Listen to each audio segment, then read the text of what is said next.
Oh yeah. Oh my god. Oh yeah.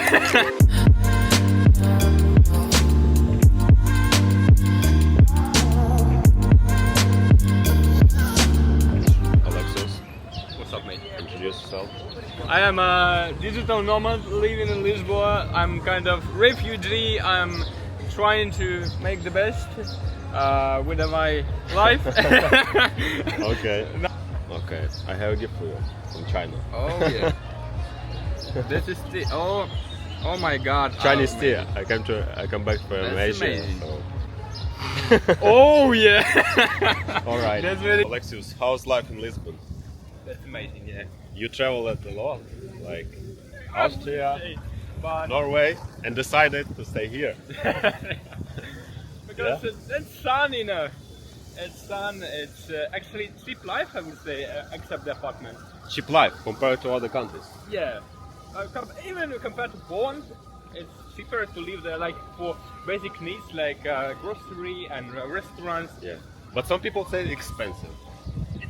I don't know. You can find anything you want. For example, you can find really expensive restaurants, really expensive cafes. Yeah, yeah. If you know places. Yeah. Yeah. But generally speaking, if you want to go to the cafe in Poland, for example Krakow, when I've been living 6 months before, and it's minimum €4, and without any oat milk. Here in Lisbon, we found, like, I would say, cozy, some interesting cafe. Yeah. But it was only casewares, something, Yeah, yeah, everything is new. Is some Japanese letters everywhere, lots of people. It's only 3.20 euro, and it's much interesting than in Krakow. But in Krakow, you Yeah, pay yeah. much more. How about the food? Like to have a lunch or something like that. How much it costs? But here in Lisbon, for example, compared to Asia, it's expensive here. But compared to other European Yeah. countries, probably. For not so example, much. I have for example, my district is quite fancy.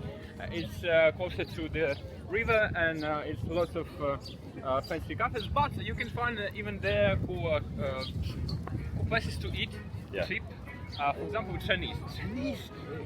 Where you see Chinese Yeah, people, yeah. it will be cheap, it will be good, Yeah, yeah. and it will be really delicious. And I can eat for €6.5 like huge noodles with shrimps.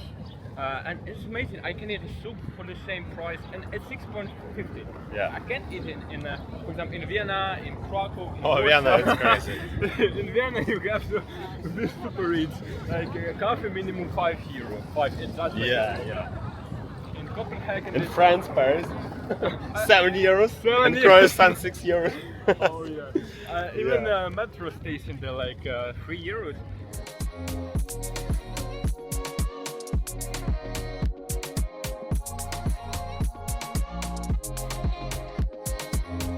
Lots of abandoned buildings in the center of Lisbon. You can see it everywhere, like each 5 buildings empty. And I don't know, might be this a reason some people were living there and they left, or they have this building and they want to sell it by 5, 6 Yeah. millions, maybe 10. Yeah, and I no one think wants yes. to buy it, and it's abandoned. So we're off to find some food. Chinese restaurant. Let's see. Because it's a lunchtime.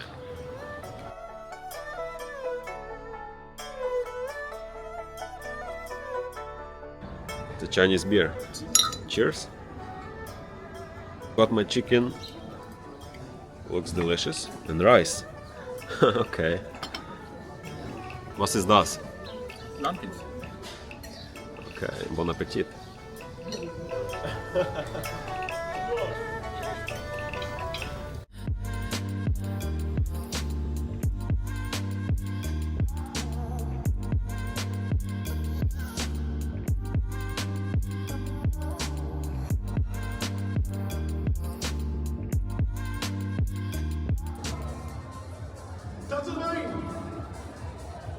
But hello in Lisbon, almost always something going on here. Yeah? That's definitely true. Everyday activities.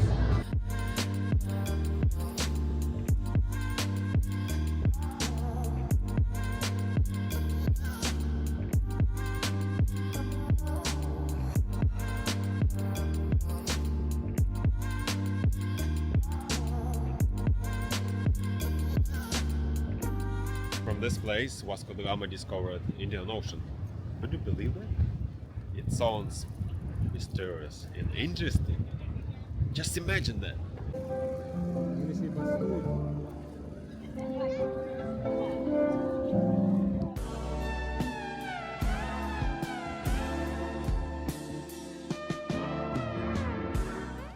Okay, so we've got Portuguese lunch. Yeah? Makes sense? Makes sense? Alright, let's try.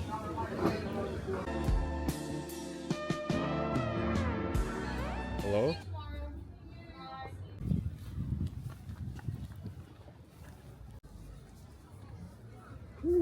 Ooh. I know you.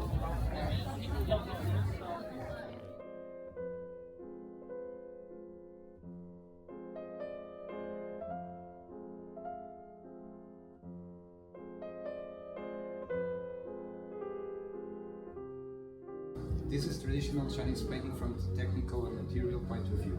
But from that starting point, this guy started to make something more abstract, something more contemporary.